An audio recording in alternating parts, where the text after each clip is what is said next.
नमस्कार जय जगन्नाथ आपण अंकु आउ एक नुआ वीडियो रे स्वागतम दयाकरी चैनल को लाइक करंतु सब्सक्राइब करंतु शेयर करंतु।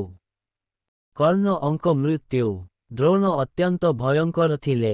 से समस्त क्षत्रियों को हत्या करिथिले एवं पंचम दिन रे तांकु हत्या करा जायथिला। दुर्योधन पुणी थरे दुखरे बुड़ी गले।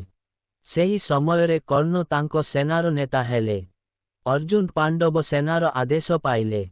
कर्ण एवं अर्जुनंको मध्यरे विभिन्न अस्त्रशस्त्र सहित एक भयंकर युद्ध होइथिला, जहा देवता एवं राक्षसमानंको मध्यरे युद्ध ठारू मध्य अधिक भयंकर थिला। कर्ण एवं अर्जुनंको मध्यरे युद्धरे कर्ण तांको तीर साहाय्यरे शत्रु पक्षर अनेक साहसी योद्धांकु हत्या करिथिले। सप्तदश दिन पर्यंत कर्ण अर्जुन व्यतीत समस्त पांडवों सहित युद्ध करिथिले। से युद्धरे शक्तिशाली भीम समेत एही पांडवमानंकु गोटिए गोटिए करी परास्त करिथिले। किंतु माता कुंतींकु दियाजाइथिबा प्रतिश्रुति अनुसारे से कौनसी पांडवोंकु हत्या करि नथिले। शेषरे युद्धर सप्तदश दिनरे सेही मुहूर्त आसिला जेतेबेले कर्ण एवं अर्जुन मुहांमुही हेले। एही गौरवमय युद्धरे उभय समान थिले। कर्णंकु तांको गुरु परशुराम विजय नामक एक धनु उपहार देइथिले, जाहार प्रतिकृति विश्वकर्मा निजे तैयारी करिथिले। दुर्योधनंको अनुरोधरे पांडवंको मामू शल्य कर्णंको सारथी हेबाकु राजी होइथिले।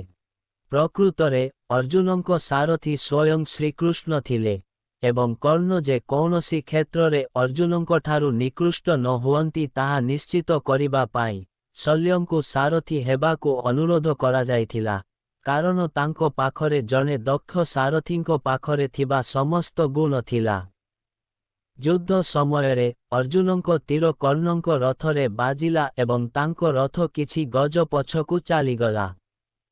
किंतु जेतेबेले कर्णंको तीर अर्जुनंको रथरे बाजिला, तांको रथ केवल किछि गज घुंचीगला। रथ गोटिए ताल देई घुंचीगला। कृष्ण एथिपाई कर्णंकु प्रशंसा कले। एथिरे आश्चर्य होई अर्जुन एही प्रशंसार कारण पचारिले, कारण तांको तीर रथकु पछकु ठेलिबारे अधिक प्रभावशाली थिला। ता परे कृष्ण कहिले जे कर्णंको रथ केवल कर्ण एवं शल्यंको ओजन बहन करुथिला, किंतु अर्जुनंको रथ केवल तांकु एवं हनुमानंकु बहन करुथिला। तथापि कर्ण तांको रथकु किछि ताल पछकु ठेली देइथिले। सेहीपरि कर्ण अर्जुनंको धनुतीरकु अनेक थर काटी देइथिले, किंतु प्रत्येक थर अर्जुन आखि पिछुड़ाके धनुतीरकु पछकु टाणी नेइथिले। कर्ण एथिपाई अर्जुनंकु प्रशंसा कले एवं शल्यंकु कहिले जे से एबे बुझी पारिछंती जे अर्जुनंकु सर्वोत्तम धनुतीर कुहाजाए। कर्ण एवं अर्जुन एक लंबा एवं भयंकर युद्ध करिथिले। दिव्य अस्त्र व्यवहार करिबार निज निज ज्ञानर पूर्ण उपयोग करिथिले।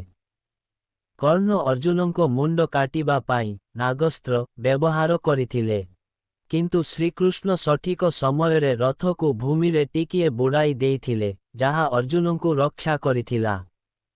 एही कारणरू नागस्त्र अर्जुनंको मस्तक उपर देई चालीगला, तांको मुकुटकु बिद्ध कला। नागस्त्ररे उपस्थित अश्वसेन नाग कर्णंकु सेही अस्त्रकु पुणी थरे व्यवहार करिबाकु अनुरोध कले, जाहा द्वारा एहा एथर अर्जुनंको शरीरकु बिद्ध करिबो। किंतु कर्ण माता कुंतींकु देइथिबा प्रतिश्रुति पालन करी सेही अस्त्रकु पुणी थरे व्यवहार करिबाकु मना करिदेले। कर्ण तांको रथर चककु बाहर करुछंती, जाहा भूमिरे फसी रहिथिला। युद्ध स्थिर होइथिले मध्य कर्ण तांको रथर गोटिए चक भूमिरे फसी जिबारु द्वंद्वरे पड़ीगले धरणी मातांको अभिशाप जोगु। से मध्य निजकु दिव्य अस्त्र व्यवहार करिबाकु असमर्थ पाइले, जेपरि तांको गुरु परशुरामंको अभिशाप थिला।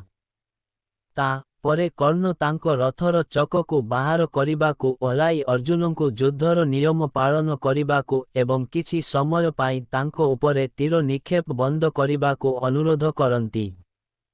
ता परे भगवान कृष्ण अर्जुनंकु कुहंती जे अभिमन्युंको मृत्यु समयरे कर्ण निजे कौनसी युद्ध नियम एवं धर्म पालन करि नथिले, ତେଣୁ ତାଙ୍କର ଏବେ ଯୁଦ୍ଧ ନିୟମ ଏବଂ ଧର୍ମ ବିଷୟରେ କଥା ହେବାର କୌଣସି ଅଧିକାର ନାହିଁ। ସେ ଆହୁରି କହିଛନ୍ତି ଯେ ଯେତେବେଳେ ସେ ସମଗ୍ର କୁରୁ ରାଜ ଦରବାର ସମ୍ମୁଖରେ ଦିବ୍ୟଜାତ ଦ୍ରୌପଦୀଙ୍କୁ ବେଶ୍ୟା ବୋଲି କହିଥିଲେ ସେତେବେଳେ ତାଙ୍କର ଧର୍ମ କେଉଁଠି ଥିଲା? ଯୋଆ ଘରେ ତାଙ୍କର ଧର୍ମ କେଉଁଠି ଥିଲା?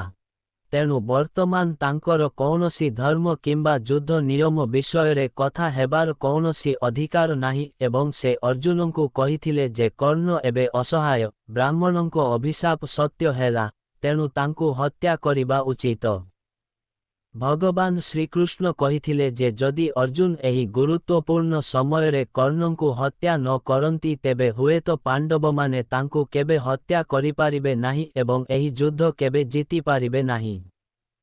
ତା ପରେ ଅର୍ଜୁନ ଏକ ଦିବ୍ୟ ଅସ୍ତ୍ର ବ୍ୟବହାର କରି କର୍ଣ୍ଣଙ୍କ ମୁଣ୍ଡ କାଟିଦେଲେ। କର୍ଣ୍ଣଙ୍କ ଶରୀର ଭୂମିରେ ପଡ଼ିବା ପରେ କର୍ଣ୍ଣଙ୍କ ଶରୀରରୁ ଏକ ଆଲୋକ ବାହାରି ସୂର୍ଯ୍ୟରେ ମିଶିଗଲା। ତା ପରେ ରାଜା ଶଲ୍ୟ କୌରବ ସେନାପତି ହେଲେ, କିନ୍ତୁ ସେ କେବଳ ଅଧା ଦିନ ପାଇଁ ଯୁଦ୍ଧରେ ବଞ୍ଚିପାରିଲେ। ମଧ୍ୟାହ୍ନ ସୁଦ୍ଧା ରାଜା ଯୁଧିଷ୍ଠିର ତାଙ୍କୁ ହତ୍ୟା କଲେ।